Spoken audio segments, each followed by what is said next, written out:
তার নামও ছিল না, পরবর্তীতে তাকে ইনক্লুড করার জন্য এই মামলাগুলো দেওয়া হয়েছে। মূল কথাটা হচ্ছে যে তার কাছ থেকে কোনো টাকা পয়সা উদ্ধার করা হয়নি।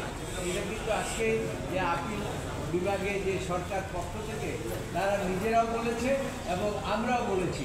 আমরা বলেছি যে তারেক রহমানের যত মামলাই হয়েছে সবগুলাই উদ্দেশ্যপ্রণোদিত এবং রাজনৈতিক উদ্দেশ্যপ্রণোদিত।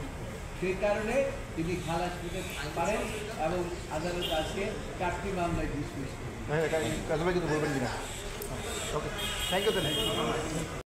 রাষ্ট্রপক্ষ থেকে যেটা বলা হয়েছে যে মামলার এফআইআর আছে 1 কোটি টাকার চাঁদা দাবি, কিন্তু কে চাঁদা দাবি করেছেন সেটা নেই।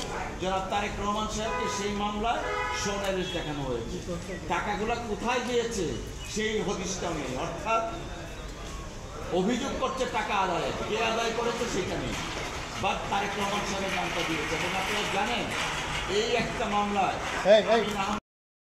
তার নামও ছিল না, পরবর্তীতে তাকে ইনক্লুড করার জন্য এই মামলাগুলো দেওয়া হয়েছে। মূল কথাটা হচ্ছে যে তার কাছ থেকে কোনো টাকা পয়সা উদ্ধার করা হয়নি। এটা কিন্তু আজকে যে আপিল বিভাগে যে সরকার পক্ষ থেকে তারা নিজেরাও বলেছে এবং আমরাও বলেছি। আমরা বলেছি যে তারেক রহমানের যত মামলাই হয়েছে সবগুলাই উদ্দেশ্যপ্রণোদিত এবং রাজনৈতিক উদ্দেশ্যপ্রণোদিত। সেই কারণে তিনি খালাস পেতে পারেন এবং আদালত আজকে 4টি মামলায় ডিসমিস করেন।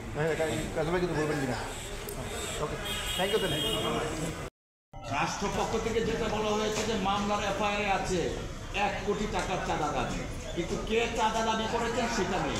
জনাব তারেক রহমান সাহেবকে সেই মামলায় সোনালিশ দেখানো হয়েছে, টাকাগুলো কোথায় গিয়েছে সেই হদিশটা নেই। অর্থাৎ অভিযোগ করছে টাকা আদায়, কে আদায় করেছে সেটা নেই, বাট তারেক রহমান সাহেবের নামটা দিয়েছে। এবং আপনারা জানেন এই একটা মামলায়